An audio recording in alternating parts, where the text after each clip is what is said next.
बच्चों, क्वेश्चन है आपके सामने 2 मार्क्स का।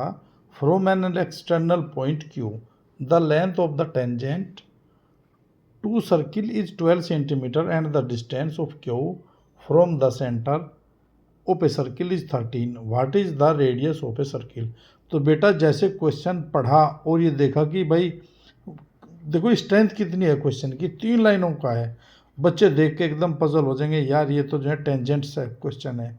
तो मेरे प्यारे बच्चों, टेंजेंट्स जैसे आसान चैप्टर नहीं है। टेंजेंट से ही क्वेश्चन पेपर में सबसे ज़्यादा रखने लगे हैं अब सीबीएसई बोर्ड। तो आप टेंजेंट्स को बिल्कुल अच्छे तरीके से समझ लीजिए। देखो कितना इजी तरीके से, केवल ये 1 मिनट का क्वेश्चन है।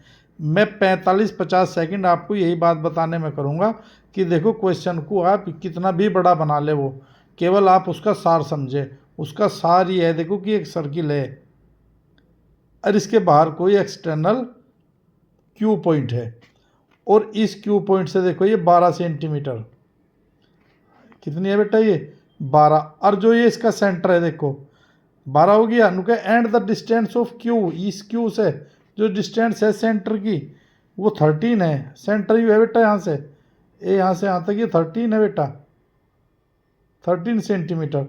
और ये 12 सेंटीमीटर। और ये कह रहा है कि जो यहाँ पे जो टेंजेंट पॉइंट है ये रेडियस ज्ञात कर दो। बस आप रेडियस क्लियर होगी। अब हमें समझ में आ गई बात ये देखो हमें पता है कि जैसे ही ये रेडियस इस टेंजेंट पे यहाँ पे परपेंडिकुलर होती है तो ये 90 एंगल बनता है और 90 एंगल बनती है ट्रायंगल, राइट ट्रायंगल बनता है। तो टेंजेंट्स में हमेशा ये राइट ट्रायंगल ही रहेगा। नोट कन्फ्यूजन, नोट अंडरस्टैंडिंग, बार बार आपको ये बात बताना पड़ता है। क्लियर होगी बात, तो इसको समझ लेना ही राइट ट्रायंगल होगा। राइट ट्रायंगल होने में अब जब आपको समझ में आ गई, देखो ये हाइपोटेन्यूज है तो ये निकालनी है, इसका नाम पी रख दो बस में। अब क्या करना है, देखो बस ओ पी का स्क्वायर करना है बेटा तुम्हें। ये 13 स्क्वायर में से तुम्हें 12 स्क्वायर माइनस कर देना। 13 स्क्वायर 169 और ये 144। क्लियर होगी बात। अब कितना हो गया बेटा, देखो ये यहाँ पे इसमें जोड़ देंगे तो ये 25 हो गया ओ पी स्क्वायर। और ओ पी इजक्वल टू कितना आ गया 25 का अंडर रूट और ये आ गया 5 सेंटीमीटर। बताओ बेटा ज़्यादा था क्या ये। तो देखने में इतना भयंकर क्वेश्चन आपके सामने बिल्कुल इजी वे में है, तो हमें इसकी लेंथ से नहीं डरना चाहिए। क्वेश्चन को रीडिंग करो और जो जो आपको चाहिए हमें ये देगा इसमें से 3 साइड में से ये 2 देगा, एक निकलवाएगा बस।